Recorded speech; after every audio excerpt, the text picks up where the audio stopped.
Failure کو تھوڑا discuss کر لیں کیونکہ ہمارے جتنے ینگ انٹرپرینور آپ کو سن رہے ہیں تو it will be a motivation for them کہ ایک جو آج کا سکسیزفل نبیل قدیر ہے ان کے پیچھے ایک اسٹرگل بھی ہے یہ فیلئر والی. تو failure I think so failure stories جو ہیں وہ بتانی چاہیے ہمیں تاکہ لرننگ ہوتی ہے بچوں کی.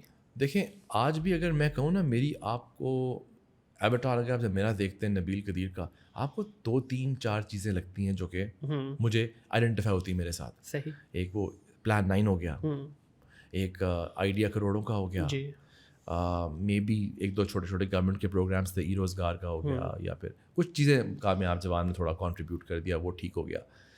تو 3-4 چیزیں ہی ہیں کل ملا کے جو کہی جا سکتی ہیں کہ واقعی کامیاب ہوئی ہیں. کتاب لکھ دی وہ اچھی چلی گئی.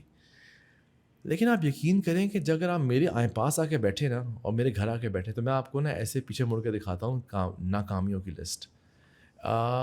لٹرلی ہر دوسری چیز جو میں نے کی وہ خراب ہوئی, ہر دوسری چیز جو میں نے کی وہ ناکام ہوئی. اچھا ہاں مطلب اس کی کوئی آئیڈینٹیفائی کیا. دیکھیں جب آپ ملٹیپل فیلئر کی طرف جاتے ہیں نا تو اس کے بعد آپ کو ایک سکسیس ملتی ہے, تو آپ جب پیچھے مڑ کے دیکھتے ہیں تو آپ کو کچھ نہ کچھ ایسی پرابلمس نظر آتی ہے. یار یہ میں نہ کرتا تو شاید بچ جاتا, یہ نہ کرتا تو شاید اوائڈ ہو جاتی یہ سچویشن. دیکھیں فیلئر از اے ٹیچر کیوں کہا جاتا ہے, کیونکہ آئی تھنک فیلئر سے آپ کو اس چیز کی سمجھ آتی ہے کہ میں نے کیا صحیح نہیں کیا تھا یا میں کیا اگلی بار بہتر کروں گا. ایسے ہی ہوتا ہے نا.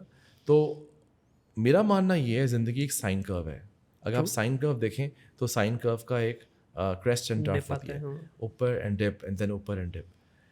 ایک کامیاب شخص اور ایک ناکام شخص میں فرق یہ ہے کہ جب وہ نیچے گرتا ہے تو کیا وہ اٹھتا ہے یا وہ وہاں پہ رک جاتا ہے.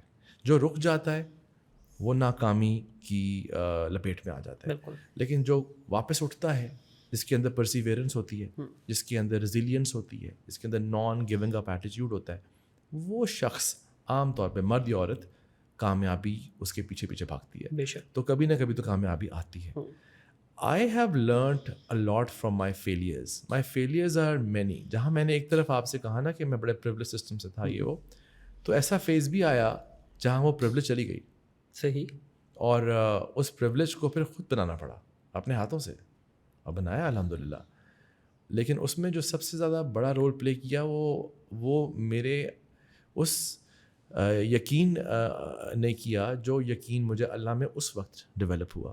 میری جو جرنی ہے ریلیجن کو سمجھنے کی وہ اس وقت بہت ایکسٹریم پہ گئی. کہتے ہیں نا جب ہر طرف سے ٹھوکریں پڑنا شروع ہوتی ہیں اور مشکلیں بڑھتی ہیں تو پھر کوئی اور ہاتھ نہیں پکڑتا اللہ کے علاوہ. ایک ہی جگہ بس.